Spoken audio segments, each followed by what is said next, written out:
que está no capítulo 4, versículo 6.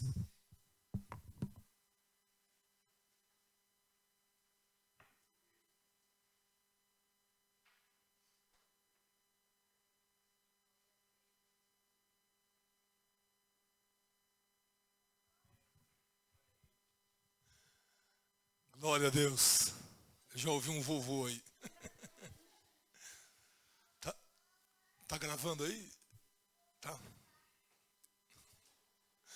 Eu já ouvi um fafá também. Aí vai. É assim mesmo. Zacarias, penúltimo livro do Antigo Testamento, capítulo 4, versículo 6.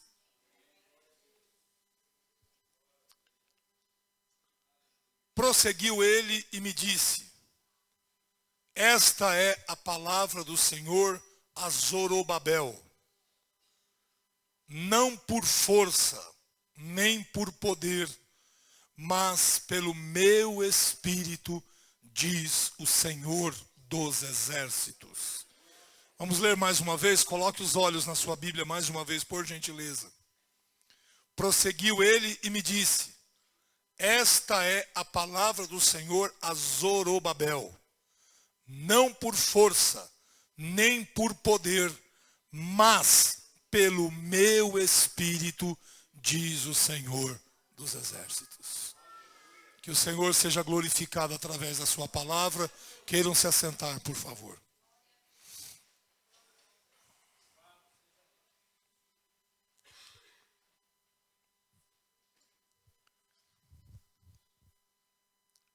Lendo esse livro de Zacarias esta semana,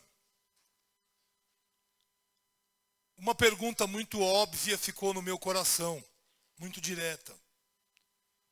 O que esse livro tem para nos dizer hoje?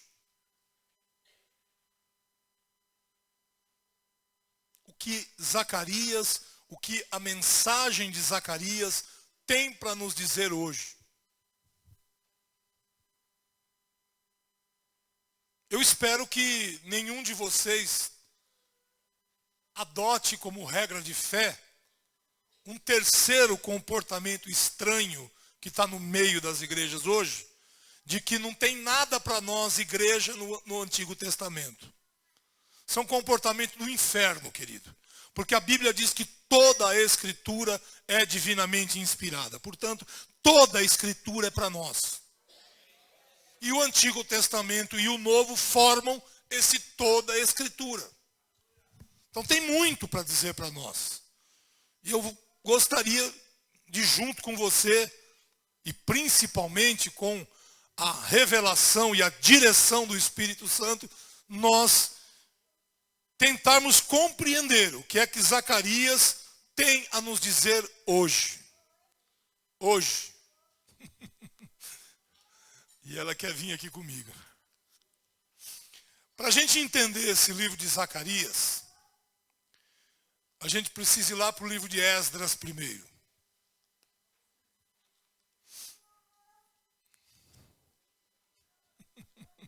Isso aí acaba com qualquer pregador, viu, irmãos? E ela quer vir aqui, não tem jeito. Está mais brava do que ele. Livro de Esdras, capítulo de número 5.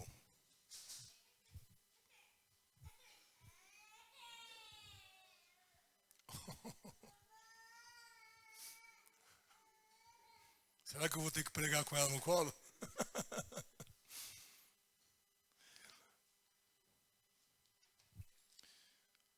Esdras capítulo 5, versículo 1 diz assim: ora, os profetas Ageu e Zacarias, filho de Ido, profetizaram aos judeus que estavam em Judá e em Jerusalém, em nome do Deus de Israel, cujo espírito estava com eles.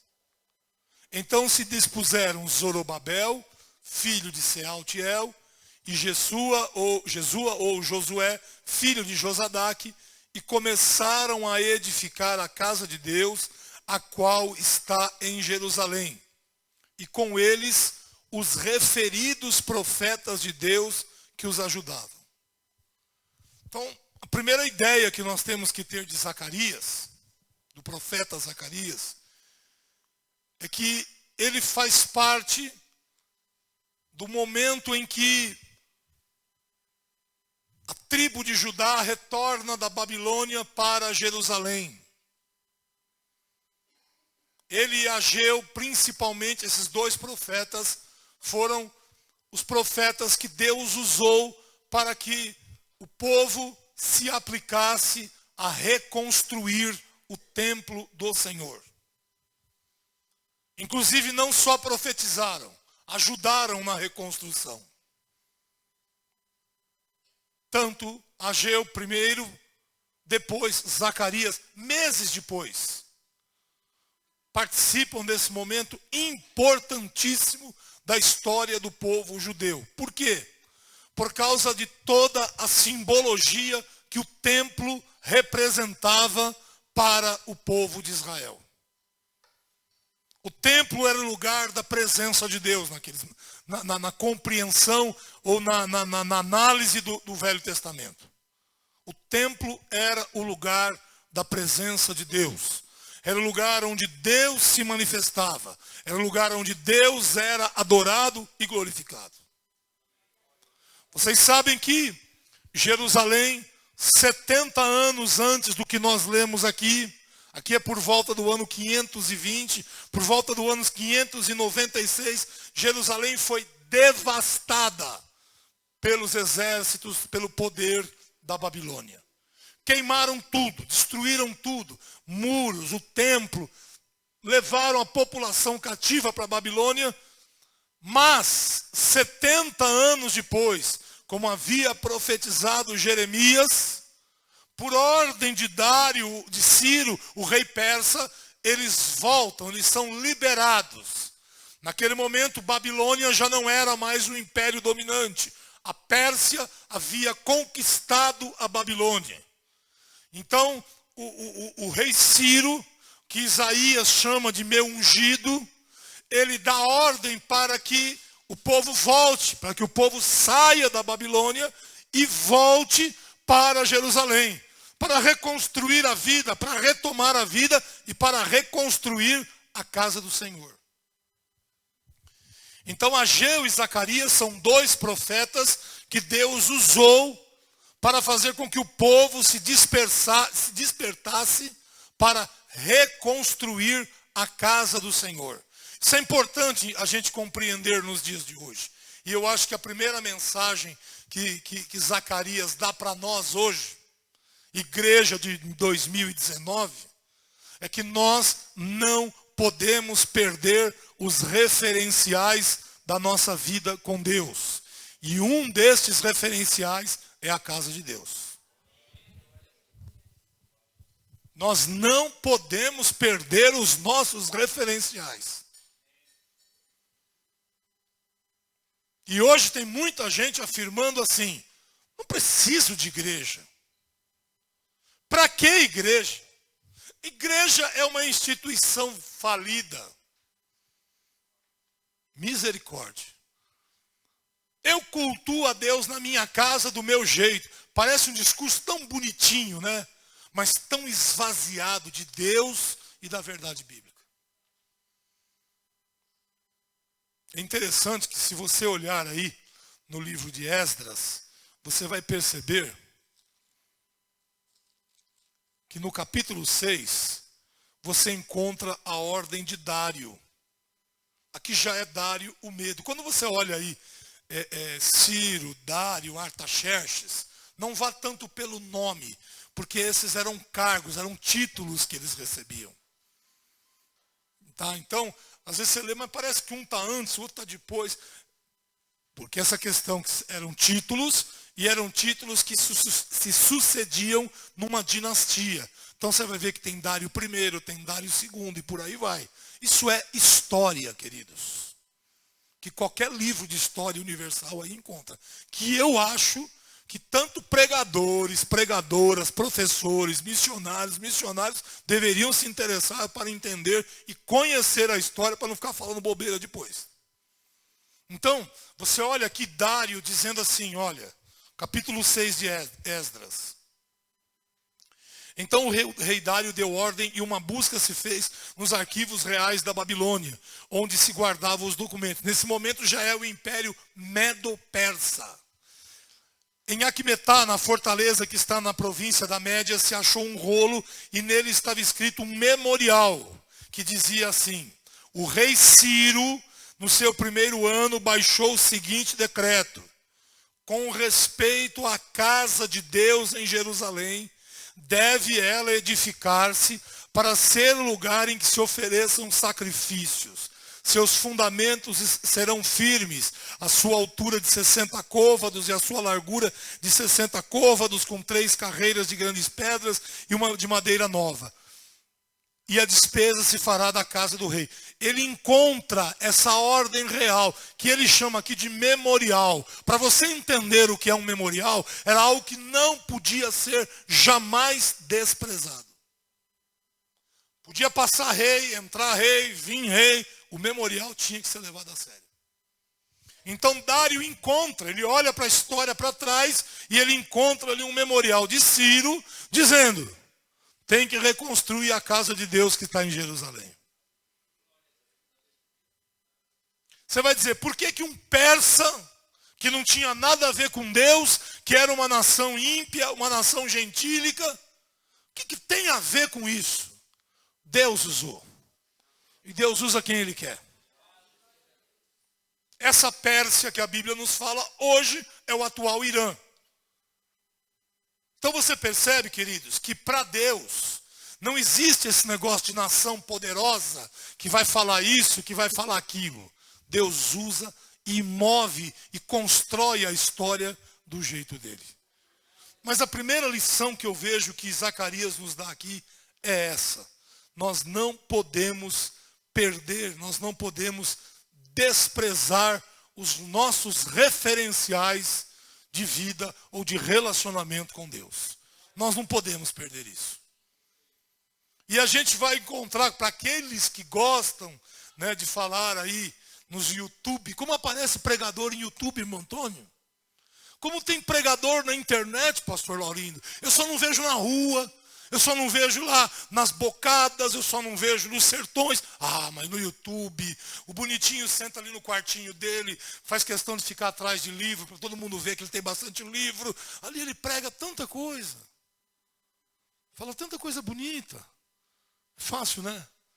E a maioria das vezes não edifica em nada a igreja de Jesus. Então cuidado, igreja do Senhor, com essas visões aí, com esses ensinamentos que estão, pouco a pouco, destruindo os nossos referenciais na nossa vida com Deus. Essa valorização das Escrituras, nas Escrituras a respeito da casa de Deus, a gente vai encontrar lá no livro de Hebreus. Para quem diz que está fora, que não tem nada a ver, lá no livro de Hebreus a gente acha. Em Hebreus, no capítulo de número 10, nós vamos encontrar aqui uma referência muito importante no versículo 25. Eu não estou aqui dando escola bíblica não, viu, querido? Estou pregando a palavra para vocês. Hoje não é dia de escola bíblica, mas eu não tenho como pregar sem a Bíblia. Aqui em Hebreus 10, 25 diz: não deixemos de congregar-nos, como é costume de alguns. Antes, façamos admoestações, e tanto mais quanto vedes que o dia se aproxima. Quando a Bíblia está falando em admoestação, você precisa entender que, primeiro, há uma progressão de gravidade, do que se torna mais grave. Uma advertência seria uma gravidade amena. Uma admoestação é uma gravidade muito grande. É no sentido de correção mesmo. Parem com isso, é mais ou menos isso. Não deixem de congregar. Quanto mais vocês se percebem que a volta do Senhor se aproxima. Então não é uma questão de Zacarias, é uma questão da carta aos Hebreus também.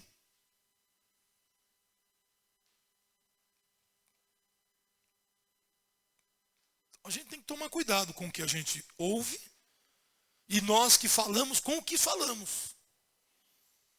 Eu achei interessante, essa semana, assistindo alguns vídeos do nosso querido e saudoso professor, Dr. Russell Shedd, e ele estava dando um estudo a respeito da volta de Cristo. E perguntaram para ele assim: Dr. Shedd, o senhor não tem receio das suas posições a respeito da volta de Jesus mudarem, quanto mais o senhor vai conhecendo as Escrituras? Ele disse: não. É sinal que Deus continua revelando a sua palavra. E aí eu vou percebendo que eu estou aprendendo um pouquinho mais com Jesus. Eu, como teu pastor, por favor, quer assistir mensagem? É salutar, é bom. Ouça a mensagem desse homem, que já está no Senhor, que dedicou a sua vida inteira para ensinar a igreja brasileira. Ouça a mensagem desse homem, que não ataca ninguém, que nunca quis ser mais santo do que ninguém, que nunca quis ser dono da verdade, mas numa humildade absurda, sempre edificou a igreja do Senhor.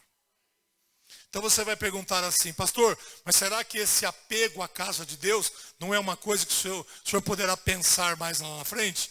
Poderei pensar se eu sair das Escrituras. Se eu tirar os olhos da Bíblia, eu vou dizer para você: não precisa mais de igreja, não precisa de mais nada, não, esquece. Para quê? Fique em casa, com a sua família, cultue com a sua família e tal. Engraçado, né, irmãos? Fechando aqui. Tem gente que dá tanto valor, por exemplo, no culto de sábado, domingo, ou sei lá que dia, de ficar com a família. E eu vejo as famílias cada dia piores. Eu vejo as famílias dos crentes cada dia pior. Alguma coisa aí não está legal. Concorda? Alguma coisa aí não está saindo certo. Ou essas famílias estão lá, não vieram para a igreja para ficar junto, fazendo qualquer outra coisa, ou então Deus, na sua palavra, está mentindo. Como Deus não mente, a conclusão que eu chego é que a maior parte das pessoas usam esse tipo de justificativa para fazer coisas que não tem nada a ver com Deus. Porque você vê aí, tem crente se separando, tem filho de crente chegando a 16, 17 anos, abandonando a casa do Senhor, tem filha de pregadora famosa virando lésbica. Então, alguma coisa aí não está certo. É ou não é? Porque aquilo que é a direção de Deus, Deus confirma com a sua bênção. Deus confirma com a sua bênção. Então vamos lá, vamos aqui entrar no livro propriamente dito. Já te dei o pano de fundo, já te disse talvez a primeira notícia que Zacarias nos dá. Esse livro, queridos, basicamente ele tem como ponto mais alto as 8 visões que Zacarias tem. E se você já leu o livro de Zacarias, como eu acho que você já leu, você vai perceber uma coisa interessante. É muito provável que Zacarias tenha tido essas 8 visões de uma vez só. De uma vez só. Não sei se numa noite, não sei se numa noite e num dia, mas pelo que o texto diz, você não percebe quebra. Como é que você sabe que tem quebra? Quando a Bíblia ela relata datas, e sempre ligadas ao reinado de alguém. Por exemplo, a primeira visão, que começa aí no versículo 7, diz assim: no 24º dia do mês 11º, que é o mês de Sebate, no 2º ano de Dário. Você vê a precisão de data? No 24º dia do mês 11, que é o mês de Sebate, no 2º ano de Dário, veio a palavra do Senhor ao profeta Zacarias, filho de Baraquias, filho de Ido. E aí ele começa a dizer: tive de noite uma visão. A partir daqui você não vê quebra mais nenhuma. Então a impressão que nós temos é que Deus tenha dado essas 8 visões para Zacarias de uma vez só. Aí a pergunta vem: que Deus faria isso?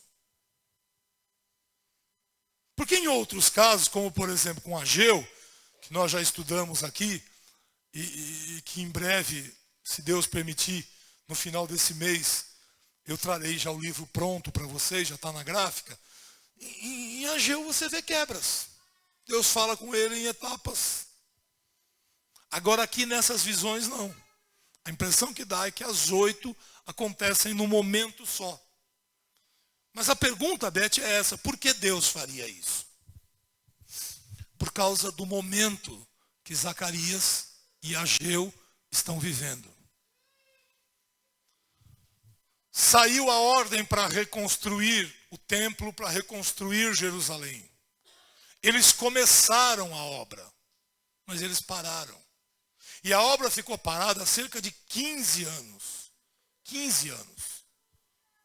Que é quando Deus vai usar exatamente Zacarias e Ageu para acordá-los.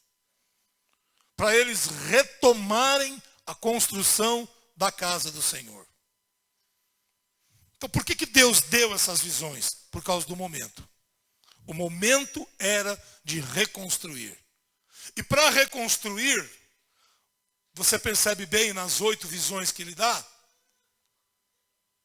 uma coisa eles precisariam ter, era a certeza de que a mão de Deus estaria com eles. E se você olha as visões, você percebe em todas elas o quanto Deus se mostra favorável ao povo. O quanto Deus faz questão de, em cada visão, mostrar para eles: eu estou com vocês, eu estou com vocês, eu estou com vocês, eu vou ajudar, eu vou estar com vocês, eu estarei no meio de vocês. Você percebe nitidamente isso em todas as visões. Pastor, de que comentário bíblico o senhor tirou? De nenhum, da Bíblia, lendo a Bíblia. Texto bíblico você tem que ler muitas e muitas e muitas vezes e orar sobre ele, e Deus vai mostrando algumas coisas. E o que me chamou a atenção foi isso. Não é só o fato que a visão, as 8 vieram de uma vez só, mas por que vieram? Por causa do momento. Aquele povo precisava ser encorajado. E só tem um jeito de você ser encorajado, Deus ser encorajado. É a gente saber que Deus está conosco. Amém, Jesus? Então vamos dar uma pincelada. Eu não vou entrar em detalhes nas 8 visões, porque não daria tempo. Mas só uma pincelada. Essas 8 visões, elas formam um conjunto de 71 versículos. A visão maior é a 5ª visão, que é a que eu quero me ater. Mas na primeira visão, ele diz assim no versículo 8: tive de noite uma visão e eis um homem montado num cavalo vermelho. Estava parado entre as murteiras que havia num vale profundo. Atrás dele se achavam cavalos vermelhos, baios e brancos. Então perguntei: meu senhor, quem são estes? Respondeu-me o anjo que falava comigo: eu te mostrarei quem são eles. Então respondeu o homem que estava entre as murteiras e disse: são os que o Senhor tem enviado para percorrerem a terra. Por que disso? Tudo na Bíblia tem uma razão de ser. O momento, de novo, mas aí não é o momento de Judá, é o momento mundial. De novo, se você olha a história, você vai perceber a ascensão e queda de vários impérios. De vários impérios. E se tem um povo que experimentou de perto essa questão desse sobe e desce de impérios dominando e oprimindo, é o povo de Israel. Foram oprimidos pelos egípcios, foram oprimidos pelos assírios, foram oprimidos pelos babilônios. E nesse momento, nos bastidores da história, tem um império começando a ganhar corpo, que era o Império Grego, que Daniel compara a um leopardo. E por que o Daniel compara o Império Grego a um leopardo? Por causa da figura de Alexandre o Grande, ou de Alexandre Magno, São as mesmas, é a mesma pessoa. Por causa da rapidez das conquistas dele. Esse cara era um estrategista militar fantástico. E ele foi conquistando, ainda que o seu império tenha durado pouco. Então Deus, que vê tudo, por isso que esses cavalos são os que percorrem a terra, nos dando uma ideia da seguinte proporção. Nada está alheio ao agir de Deus. Deus está vendo tudo. Deus está vendo que impérios passaram e impérios virão. Mas o versículo 11 diz assim: eles responderam ao anjo do Senhor, que estava entre as murteiras, e disseram: nós já percorremos a terra, e eis que toda a terra está agora repousada e tranquila. Ué, você acabou de dizer que tinha um império já começando a alinhar forças, e agora a Bíblia diz que a terra está repousada e tranquila? Ou você está interpretando errado, ou então a Bíblia está falando coisa errada. Não, querido. Esse texto está querendo dizer para nós o seguinte: que todo o domínio está nas mãos do Senhor. O Império Grego apareceu, conquistou, derrubou o Império Medo-Persa, fez o que fez. Mas o povo de Deus permaneceu. Depois dele viria um império ainda mais poderoso, Império Romano, que durou mais de 400 anos. E a igreja do Senhor, mesmo perseguida, prevaleceu. Qual é a segunda lição que Zacarias diz para mim e para você? Não importa tempo ou época, o que Deus diz a respeito do seu povo jamais será abalado. A terra está tranquila. Mas não está aparecendo, terra está tranquila. Olha o que diz o versículo 12. Então o anjo do Senhor respondeu: ó Senhor dos exércitos, até quando não terás compaixão de Jerusalém e das cidades de Judá, contra as quais estás indignado já faz 70 anos? Respondeu o Senhor com palavras boas, palavras consoladoras ao anjo que falava comigo. E este me disse: clama. O que o profeta tinha que fazer? Clamar. Assim diz o Senhor dos exércitos: com grande empenho estou zelando por Jerusalém e por Sião, e com grande indignação estou irado contra as nações que vivem confiantes, porque eu estava um pouco indignado e elas agravaram o mal. Portanto, assim diz o Senhor: voltei-me para Jerusalém com misericórdia, a minha casa nela será edificada. Assunto de Ageu. A minha casa nela será edificada, diz o Senhor dos exércitos, e o cordel será estendido sobre Jerusalém. Cordel dá a ideia de disciplina. Clama outra vez dizendo: assim diz o Senhor dos exércitos: as minhas cidades ainda transbordarão de bens. O Senhor ainda consolará Sião e ainda escolherá a Jerusalém. Você vai dizer assim: não, mas você está exagerando. Não estou não. Porque a segunda visão confirma tudo isso que eu estou te falando. A segunda visão que ele tem aí, queridos, é de 4 chifres e 4 ferreiros. Chifres, principalmente na literatura do final dos tempos, que você encontra em Daniel e no Apocalipse, chifres significa autoridade, poder, reinos, impérios. Ele diz assim no verso 18, vocês estão me acompanhando? Levantei os olhos e vi, e eis 4 chifres. Perguntei ao anjo que falava comigo: o que é isto? Ele me respondeu: são os chifres que dispersaram, presta atenção, a Judá, a Israel, as 10 tribos do norte e a Jerusalém. O que é que ele está mostrando para Zacarias? Egito, Assíria, Babilônia e Grécia que estava para surgir. Os 4. Aí ele diz assim, no verso 20: o Senhor me mostrou 4 ferreiros. Então perguntei, que vem fazer estes? Ele respondeu, aqueles são os chifres que dispersaram Judá, de maneira que ninguém pode levantar a cabeça, ou seja, oprimiram. Estes ferreiros, pois, vieram para os amedrontar, para derribar os chifres das nações que levantaram o seu poder contra a terra de Judá para a espalhar. Vocês entenderam a leitura?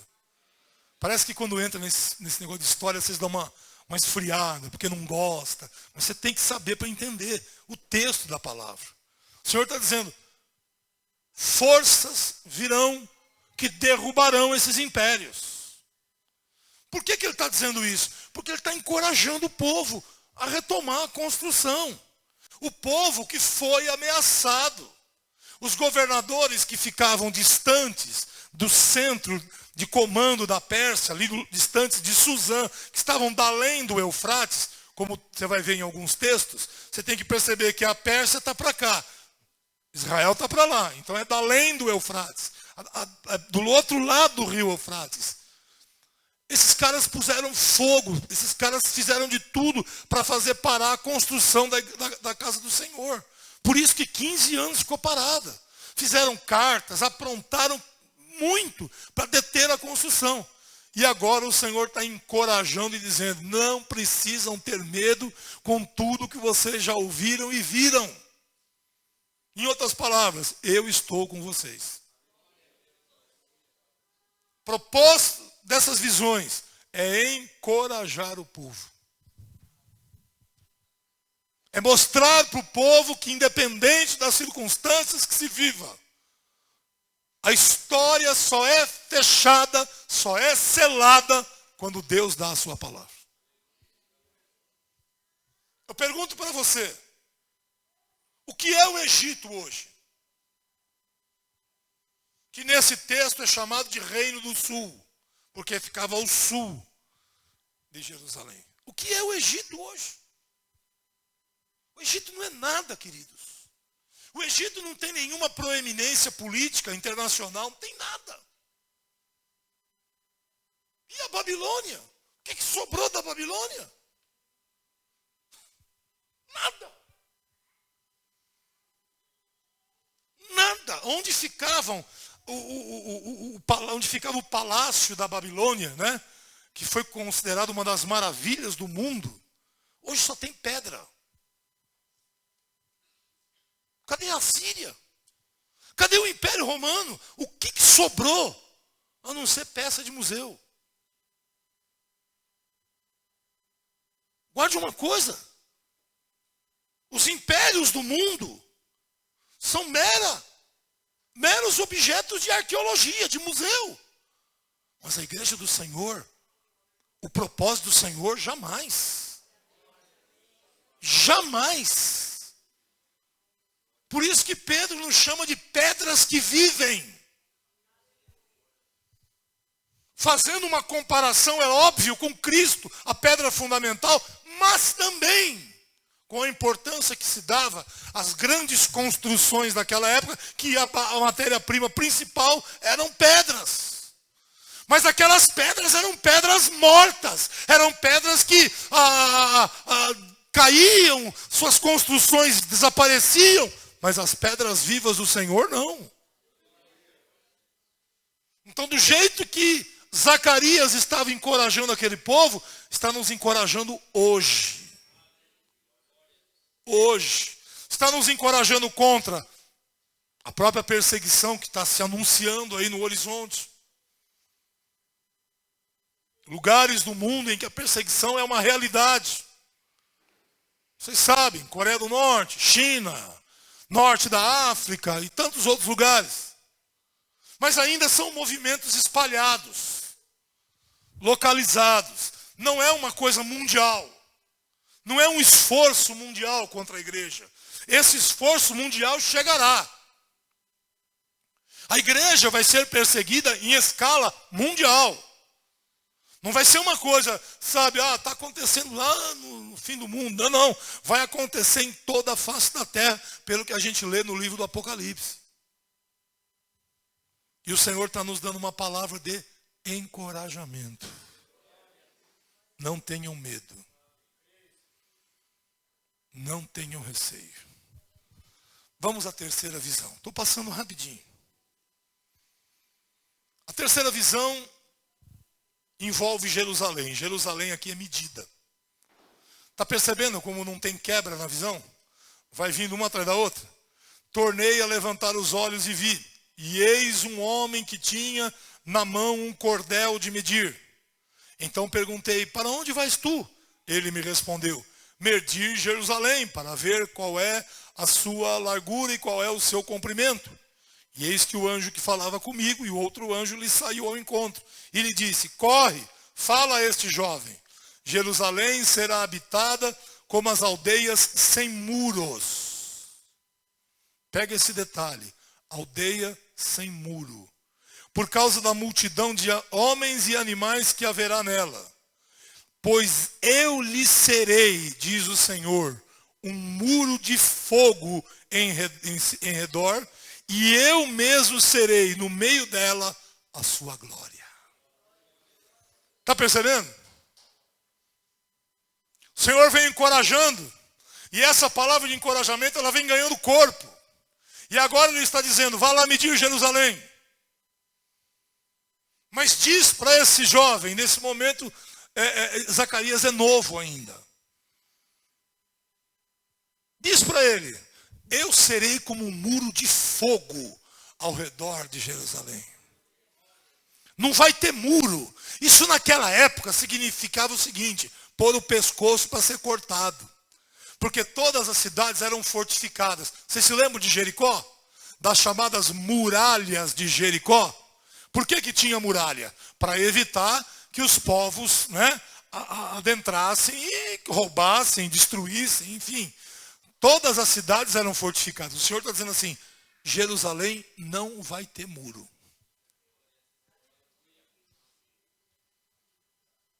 Eu serei como um muro de fogo. Meu Deus, eu vou dar um grito de aleluia sozinho aqui. Mas vou dar. Vou deixar vocês surdos, mas eu vou dar. Imagine Deus dizendo, eu serei um muro de fogo. Eu vou estar em volta deles, mas eu também vou estar no meio deles. E ele diz, e eu mesmo serei no meio dela a sua glória. Deus habitando no meio de Jerusalém.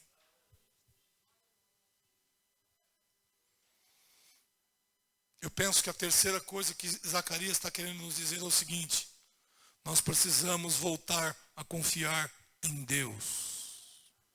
Porque nós estamos confiando demais nas coisas desta terra. Para alguns de vocês, talvez essa palavra, eu serei como um muro de fogo, soa como loucura, como desvairo. Talvez para você mesmo, que tem uma intimidade maior com a Bíblia, você não acredite nisso. Pois deixa eu lhe dar um testemunho, posso?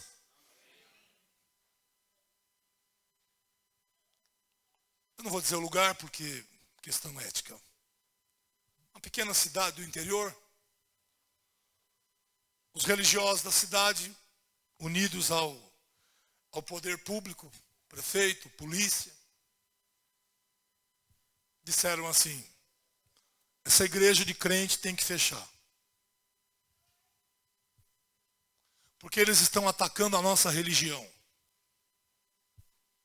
Eles fazem muito barulho, eles atrapalham a cidade. E eles vivem dizendo por aí que só existe um Senhor, que é Jesus. E a nossa religião aqui não é assim.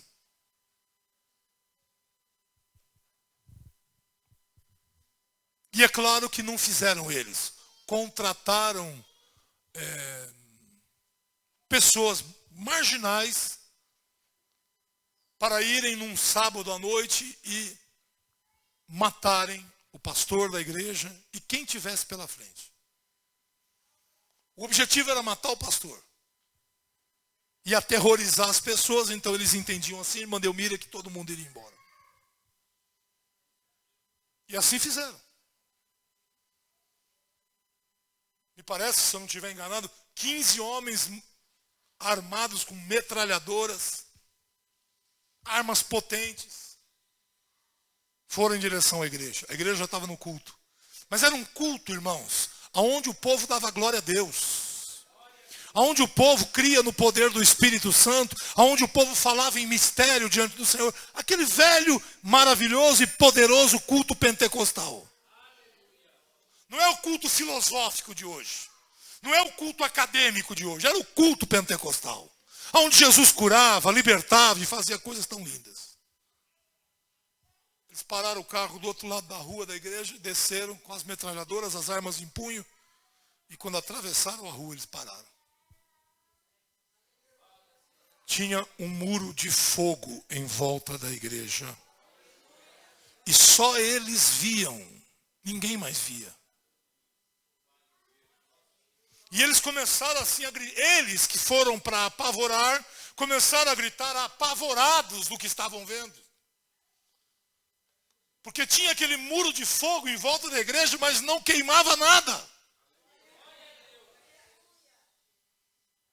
E o pastor ouviu aquela gritaria na rua, foi até o portão da igreja e... O que está acontecendo aqui? E eles gritavam do outro lado, o senhor não está vendo, a igreja está pegando fogo. E o pastor disse assim, está pegando fogo mesmo, porque o Espírito Santo está aqui. Eles disseram, não, o senhor não está entendendo, olha o fogo em volta da igreja. E o pastor olhava e dizia, mas aqui não tem fogo. O fogo não está aqui de fora, o fogo está aqui dentro. Não tem fogo sim. E aí o Espírito Santo falou no coração do pastor, revelou tudo o que eles iam fazer. E o Senhor disse, eu estou com vocês. Se você não crê nessa palavra, creia pelo menos nesse testemunho. Deus é muro de fogo ao redor do seu povo. Deus é muro de fogo ao redor da sua igreja. Deus é muro de fogo ao redor da tua casa. Deus é muro de fogo onde você passa. Onde tem um filho de Deus, Deus está presente para guardá-lo, para protegê-lo e para sustentá-lo. Aleluia!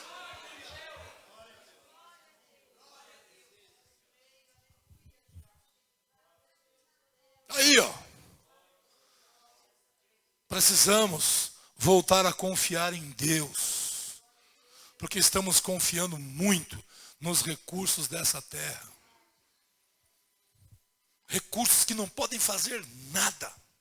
Absolutamente nada. Tudo está nas mãos do Senhor, igreja. É que a gente quer ficar bem com todo mundo, né? Nós estamos numa época que nós queremos ficar bem com todo mundo. Então a gente não bate de frente com ninguém. Então tudo que falam para nós, é verdade, tem razão, tem certeza. O que Deus fala, que nada, eu não vou nem ouvir isso aí. Esse gordo aí é um ignorante, esse pastor aí não sabe o que ele fala. Deus é muro de fogo. E mais do que ser muro de fogo, ele faz questão de estar presente. É por isso que culto não é a gente que dirige. Vocês precisam entender isso. Qualquer momento, qualquer evento da igreja, quem dirige é o Espírito Santo do Senhor. Eu não estou falando, poderia estar falando, mas não estou falando com nenhuma anotação escrita aqui. Eu vim pensando o que o senhor quer que eu fale, como o senhor quer que eu aborde esse tema. Eu não tenho um script aqui, poderia ter, não teria nenhum problema. Mas o Espírito Santo de Deus está trazendo o que Ele quer que você ouça, que você aprenda, que eu ouça, que eu aprenda. Temos que confiar mais nele.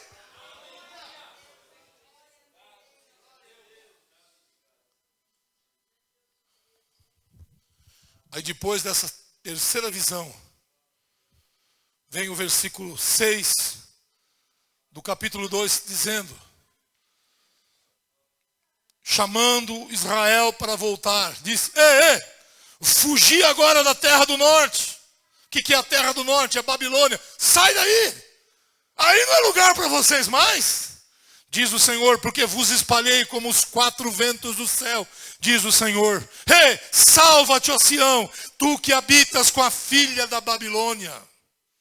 Por que ele está dizendo isso? Porque nem todos os judeus saíram de Babilônia.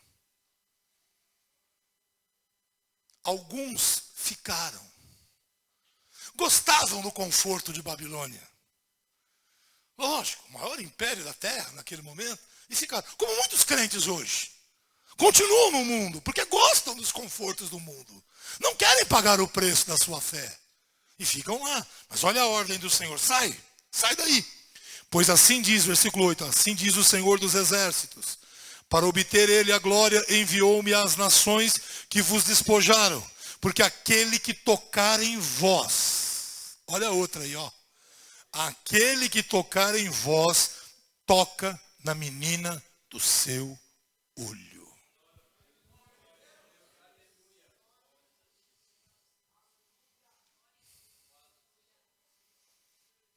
Meu Deus do céu, né, queridos?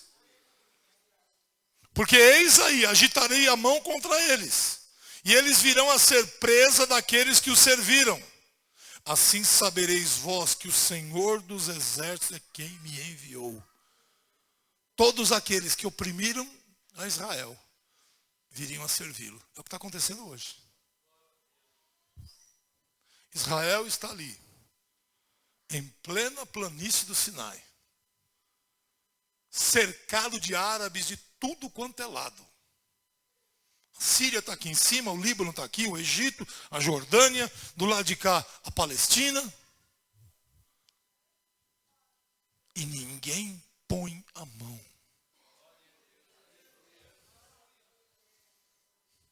E não é porque não tentaram, não. É só você pegar aí, história de novo, 1967, já falei para alguns irmãos, a Guerra dos 7 Dias. Um ano e pouco depois, a Guerra do Yom Kippur. Qual era a ideia? Varrer Israel para o mar, acabar com a nação. Israel continue. Esse é o nosso Deus. Aí o versículo 10 vem, olha aí, ó. Para aí você, crente, que não gosta da glória a Deus. Canta e exulta, ó filha de Sião, porque eis que venho e habitarei no meio de ti, diz o Senhor. É a segunda vez que Deus está falando isso. Naquele dia, muitas nações se ajuntarão ao Senhor e serão meu povo. Está falando dos gentios. Nós estamos aqui dentro. Aleluia! Habitarei no meio de ti e saberás que o Senhor dos exércitos é quem me enviou a ti. Então o Senhor herdará a Judá como a sua porção na terra santa e de novo escolherá a Jerusalém. Essa expressão terra santa só aparece aqui na Bíblia. Não aparece em lugar nenhum mais. Cale-se toda a carne diante do Senhor, porque ele se levantou da sua santa morada.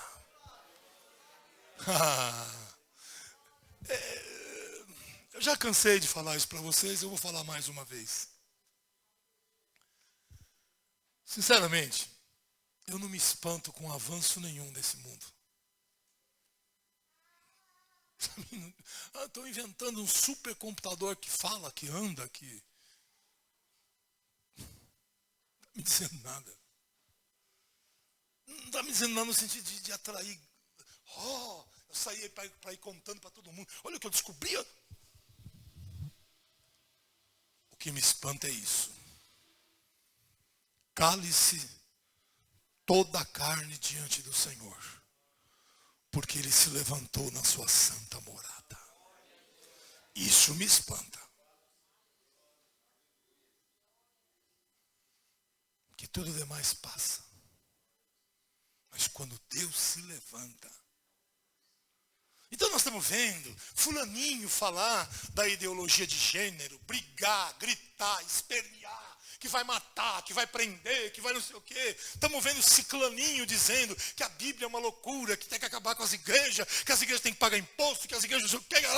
Estou ouvindo tudo isso. Estou ouvindo essa onda de frieza que está aí pegando a crentalhada para tudo quanto é lado.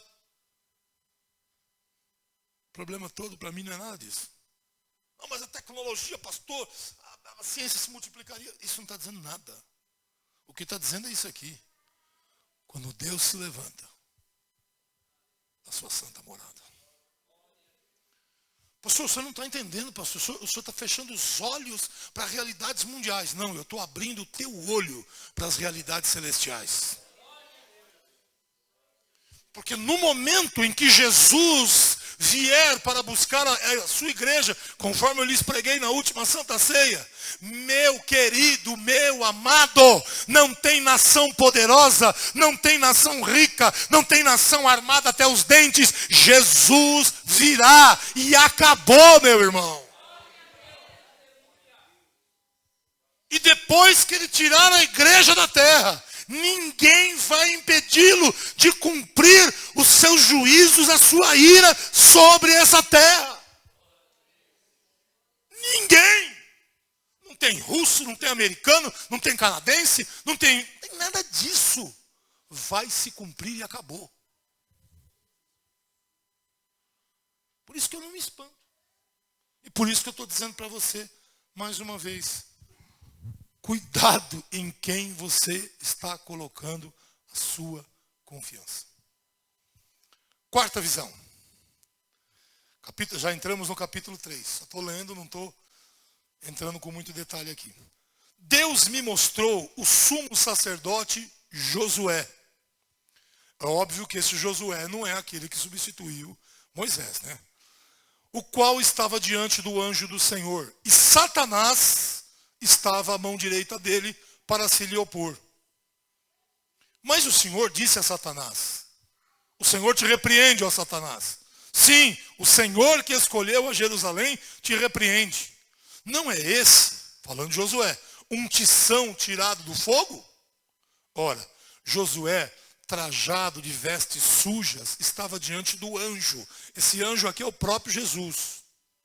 Tomou este a palavra e disse aos que estavam diante dele: tirai-lhe as vestes sujas. Só Jesus pode fazer isso. Só Jesus.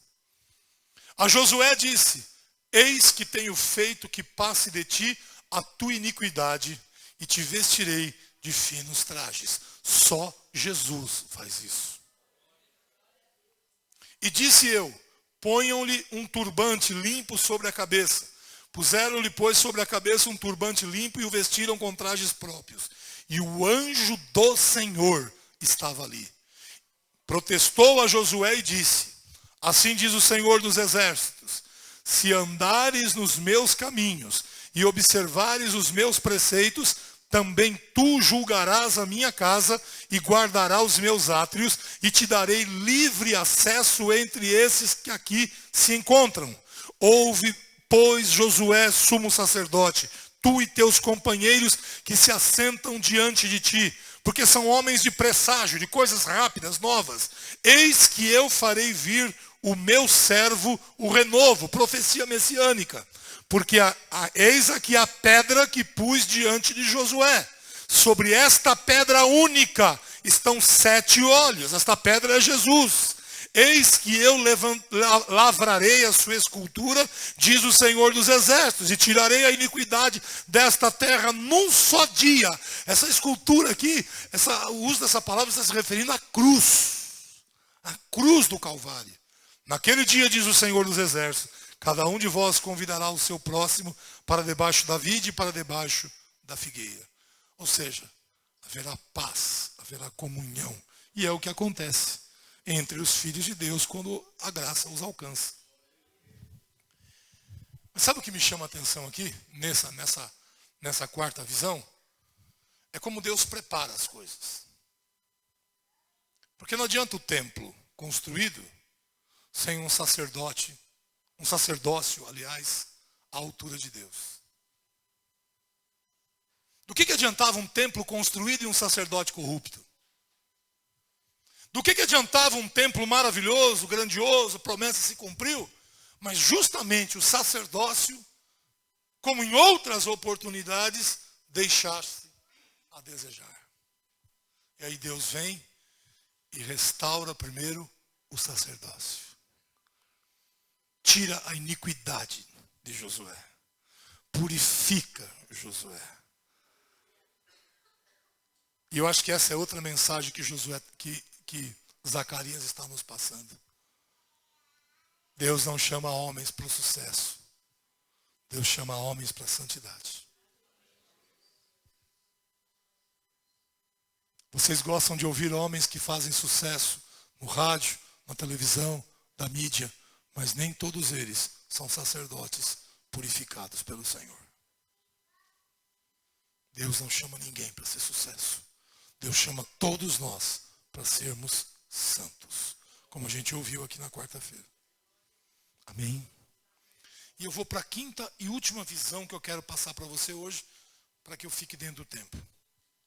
É a visão do candelabro de ouro. Capítulo 4.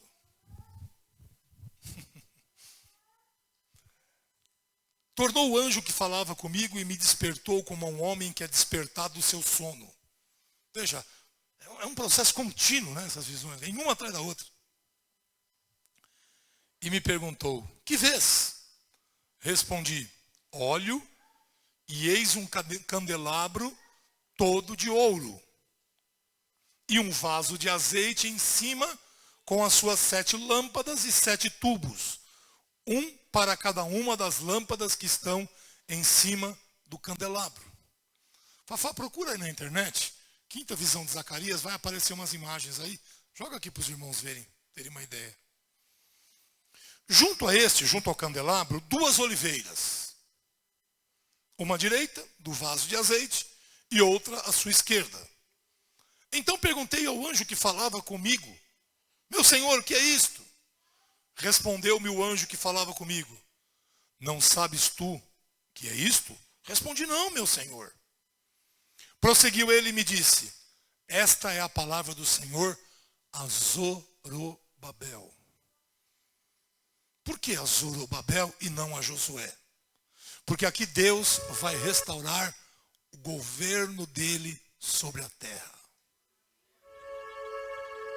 Sacerdócio e governo. Santidade e autoridade. É isso que Deus está restaurando.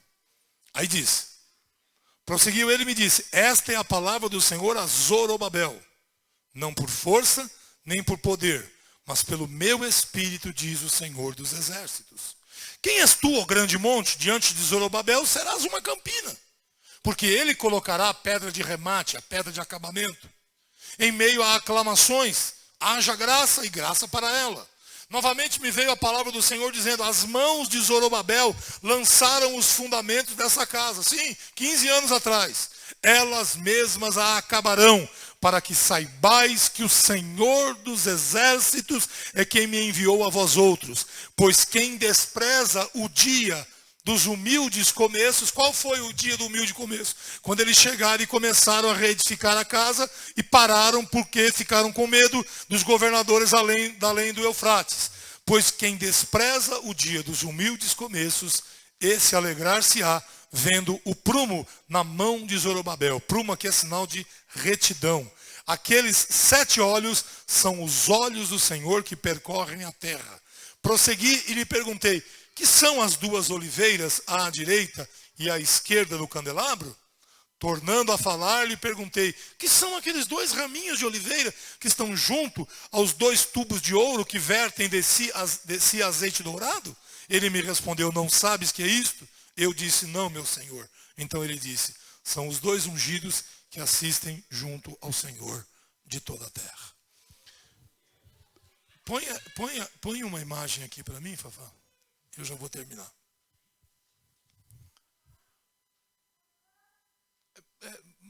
Tem uma que eu acho que é só aquela lá, para não ficar essa poluição aqui de informações.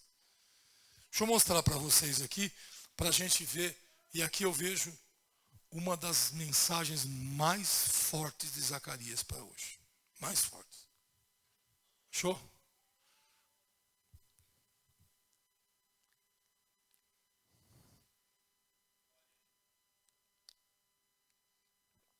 É óbvio que esse desenho é aproximado, não é nada. Não é essa não. Também serve, mas não é bem essa. Deixa essa então, vai. Deixa essa. Georgina, paga aqui, filha, por favor.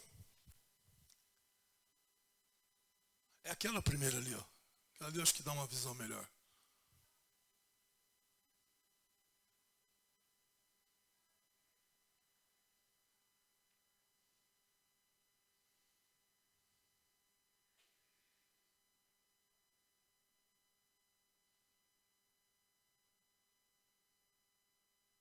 Nossa, já fiquei tonto, tanto que você ficou virando esse negócio. Eu tô assim.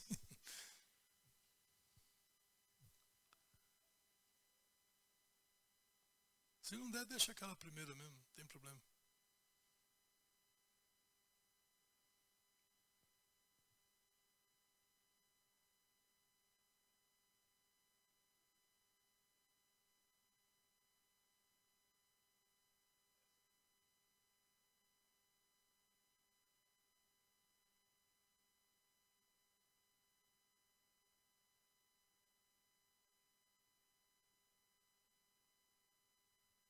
Se tiver difícil aquela, deixa a primeira então. Vê que for mais fácil para você. Eu acho aquela lá mais fidedigna do que essa. Aquela lá, ó. Aquela que parece que foi desenhada à mão. Eu acho que foi mesmo.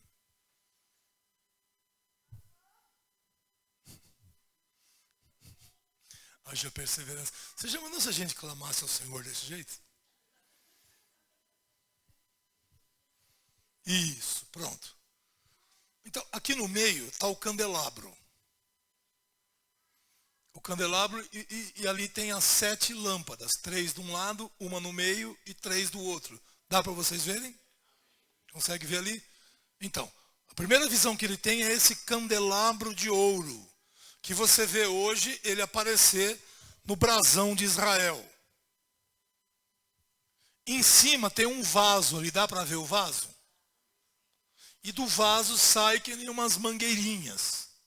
Está vendo ali 3 para um lado, 3 para o outro e uma que vem para o meio. Esse vaso é o quê? É onde fica o azeite. E o azeite saía, na visão dele, pelas mangueirinhas e enchia as lâmpadas. De maneira que, não faltando o azeite, não faltaria luz. A lâmpada ficaria acesa o tempo todo. Certo? Aí você vê do lado de cá uma oliveira e do lado de lá outra oliveira. Por que as oliveiras? Porque é da oliveira que sai o azeite, é ela que produz. Quando você esmaga a azeitona, dali sai o azeite. Então você vê as duas oliveiras alimentando o vaso, tanto de um lado como de outro. A pergunta de Zacarias ao anjo é: o que são essas duas oliveiras?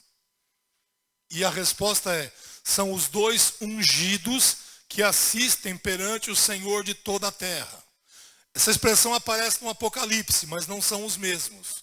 Aqui, Josué, o sacerdócio, e ali Zorobabel, o governo, ou seja, santidade e autoridade.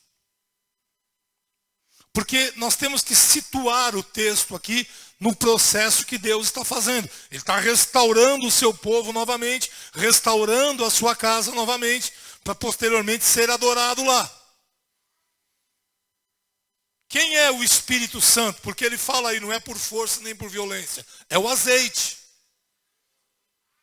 Mas como é que a gente vai entender esse azeite aqui? É o Espírito Santo usando o sacerdócio, é o Espírito Santo usando o governo, ou seja, é a unção do Espírito trazendo santidade e autoridade. Amém, queridos? E alimentando as lâmpadas, para que as lâmpadas fiquem acesas. Lâmpada acesa significa testemunho. Então, o Espírito Santo usando o sacerdócio, trazendo santidade, usando o governo, trazendo a autoridade de Deus, para que o testemunho de Deus seja visível ou presente em toda a terra.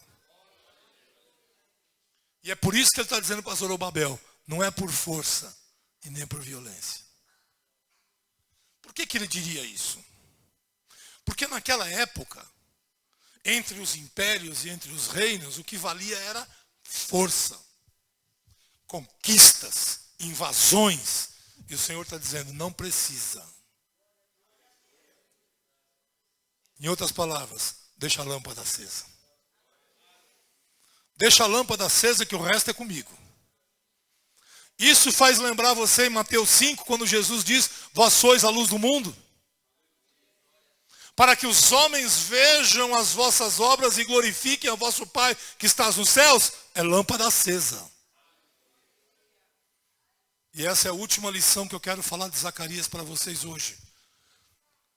Nós estamos cometendo o maior erro que a gente poderia cometer como crente e como igreja. É deixar o Espírito Santo fora da nossa vida.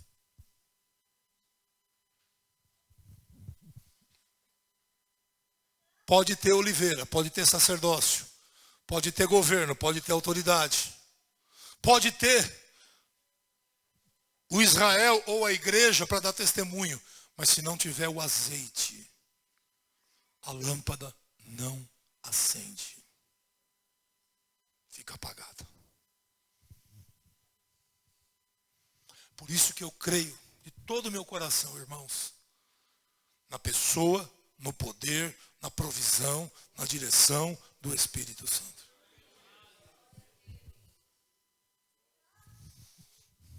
Totalmente. O Espírito Santo é maior do que qualquer plano que a gente faça, qualquer planejamento que a gente faça, qualquer coisa que a gente faça. Deixar o Espírito Santo lá de fora. Não, eu vou ser pastor, então eu vou estudar tudo que precisa para estudar para ser pastor. Ótimo, estude sim, é importantíssimo isso. Mas sem o Espírito Santo, você não é pastor. Sem o Espírito Santo, você não é professor, não é missionário, não é diácono, não é presbítero, não é nada. Não é nada. Não somos nada sem Ele. Porque não é por força, não é por violência.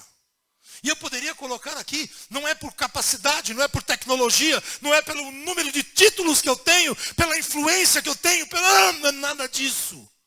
É pelo meu Espírito. A lâmpada, põe a lâmpada de volta, não, vou Fafá. A lâmpada só acende se tiver azeite. A igreja só caminha se tiver gente cheia do Espírito Santo, senão ela não caminha. Ela não cresce, ela não se desenvolve, ela fica na mesmice, ela patina, ela anda para trás. Então, pelo amor de Deus, reflita, ou reflitamos todos nós, em cada ministério, ou mesmo você que não está envolvido com ministério nenhum, sem o Espírito Santo, a lâmpada fica apagada. Mas dá licença, eu vou pregar em grego. Você pode pregar em chinês. Sem o Espírito Santo não resolve nada. Quero mostrar para vocês como eu sou fera em hebraico. Você pode e deve, mas sem o Espírito Santo, o teu hebraísmo não serve para nada. Deixa eu mostrar como eu sou fera, chumbinho em antropologia cultural. Ah, meu filho, você pode ser fera em antropologia, mas sem o Espírito Santo, você não leva um cigano aos pés de Jesus, você não leva um índio aos pés de Jesus, você não leva ninguém aos pés de Jesus. Por isso que eu não gosto de gente metida. Narizinho em pezinho. Chegou o reverendo. Eu detesto esse tipo de coisa. Sabe por quê? Porque eu sei que sem Ele, eu não passo de um trapo de imundícia. Que eu não faço nada sem Ele. Que eu não sou nada sem Ele. Que eu preciso dEle para tudo. E que todas as vezes que eu deixo Ele do lado de fora, dá tudo errado. Esse é o maior erro que nós estamos cometendo hoje. Eu estava lendo esses dias sobre o ministério que mais cresce no mundo. O ministério de música que eu não vou falar o nome, vocês devem conhecer. Porque eles adotaram o planejamento. Os seus cultos são cultos planejados. O show, o isso e aquilo. Eu lendo aquilo e pensando comigo. Até parece que a igreja de Jesus avançou sobre a face da terra, enfrentou tanta resistência, enfrentou o comunismo com essas besteiras. Até parece que empresas extremamente planejadas não falem. Não vão à falência. Eu não estou aqui pregando baderna, desorganização. Eu estou dizendo que acima de tudo isso, se não tiver azeite, não adianta nada. Azeite quer dizer santidade e autoridade. Era isso que eu tinha para falar para vocês. Vamos ficar de pé em nome de Jesus.